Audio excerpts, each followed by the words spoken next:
All right, so we are 17 days away from week 1 of the regular season for our online league for Madden NFL 26. Welcome to the Extra Point, hosted by yours truly. I'm super excited about this year. Have not really got a chance to really play the game as much as I'd like to. I will have a review for the game posted probably over the next few weeks. I know I haven't posted a lot of content either, which is a little uncharacteristic for me because I know that my content really resonates with a lot of fans. So I do apologize about that, but hopefully I can start to try to get back into a rhythm of things.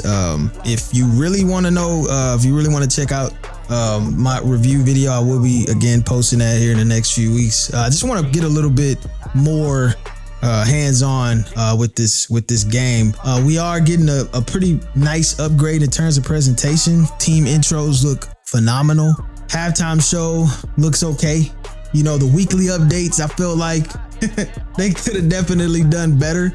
But we'll get into that. I don't want to get into that in this video. I really want to talk about, you know, kind of what's going on in my online league, but I will reserve a full review video in the next few weeks. Big question that a lot of Philadelphia fans are asking right now is, can this new GM with the Philadelphia Eagles, who have all of this all-star, superstar talent in Philly, can they finally get over the hump and win in the NFC East against the against the New York Giants, who have, over the last few seasons, I mean, let's face it, they ran not only the NFC East, but the entire NFC. And that's saying something with the roster that they have. They just find ways to win. A lot of people haven't seen that this season, and it's a lot of new guys coming into the league who don't know. They're looking at this Giants team and they're like, hey, it's the Giants. That's why when we put our power rankings out and we had them, I think, at number 4 or 5, a lot of people commented, was like, man, what are you talking about? Why put the Giants at the 4 or 5 over Philadelphia? I'll tell you why, man. It's the guy behind the sticks. But, you know, I don't necessarily weigh too much on roster and overall because, yes, this is a video game and a lot of stuff kind of manifests in Madden. But at the end of the day, it's going to come down to who's controlling that team, what type of scheme is being prepared. And I just don't think that this is going to be the season that the Philadelphia Eagles, especially with the new GM, which we don't have a large sample size on any other team other than the Giants in that division.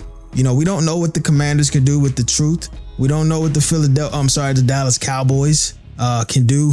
That GM over there, not a lot to really go on. But as I stated before, you know, it's all about what we do know, and I'm just using the information that I have at this point in time. It's obviously too soon to even tell, but you know, let's see where we are in week 6. And we'll come back to this question. Cleveland Browns GM is deciding to move away from the 41-year-old quarterback and potentially starting Sanders or Watson come week 1 in the regular season. There is a position battle in Cleveland. And if you're a GM, you're a new head coach, starting over an organization, got some fresh talent. Obviously, Shador has the upside, but this guy's a 67 overall. All right, and Deshaun Watson is a 70. If you're a Cleveland Browns fan, you might be concerned starting a rookie quarterback. I think you start Joe Flacco week 1. Obviously, you're looking for your number 2. I see Shador, you know, possibly sitting season 1 of his rookie season, developing, training, obviously learning behind the old head. And then by the time season 2 comes around, you got a 72, 73 overall, you know, second-year quarterback. But starting a rookie, the expectations are high. I mean, you've seen what rookie quarterbacks have done in real life. Obviously, CJ Stroud had one of the most successful rookie campaigns, and then the year after that, Jaden Daniels in real life. You know, the ceiling is high for rookie quarterbacks right now. And when you're putting so much pressure on these rookie quarterbacks to play like, you know, their predecessors, it's a tough bill. It's a tough cookie to crack. I don't necessarily agree, but it's left to be decided. But I know that they're going to be a position battle here in Cleveland.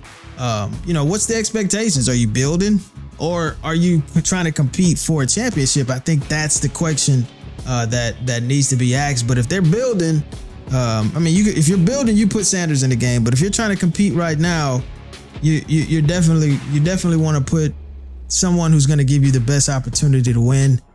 I don't agree with them putting Watson or Sanders in the game, or at least to start the season, but left to be decided. Definitely want to see how this kind of unfolds over the next few weeks. We talked about high expectations out of Philadelphia, but I think the team that's under the most pressure, or the GM, I should say, that's under the most pressure going into season 14 has to be Texas Blessed with the Detroit Lions. All right, you were here last season.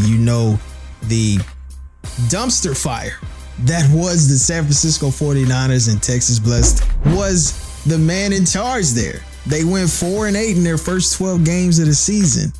All right, Detroit fans aren't trying to rebuild. They have the team, they have the keys to be a Super Bowl contender.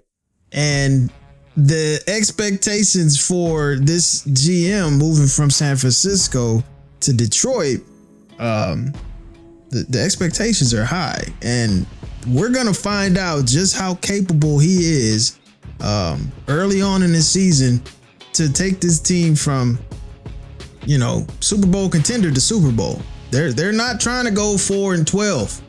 No disrespect to my guy, that's my boy, but I'm just keeping it real. I'm keeping it a buck.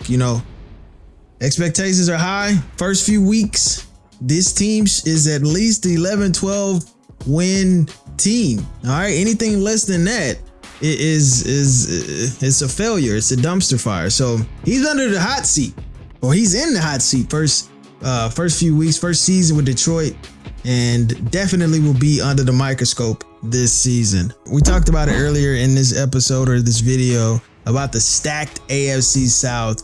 Is this a three-peat season for the Houston Texans? I obviously control the Houston Texans, so I'll speak for myself when I say this. It's kind of up in the wind. All right, we had some pretty good competition last season. All right, but we ended up winning the division 2 times in a row.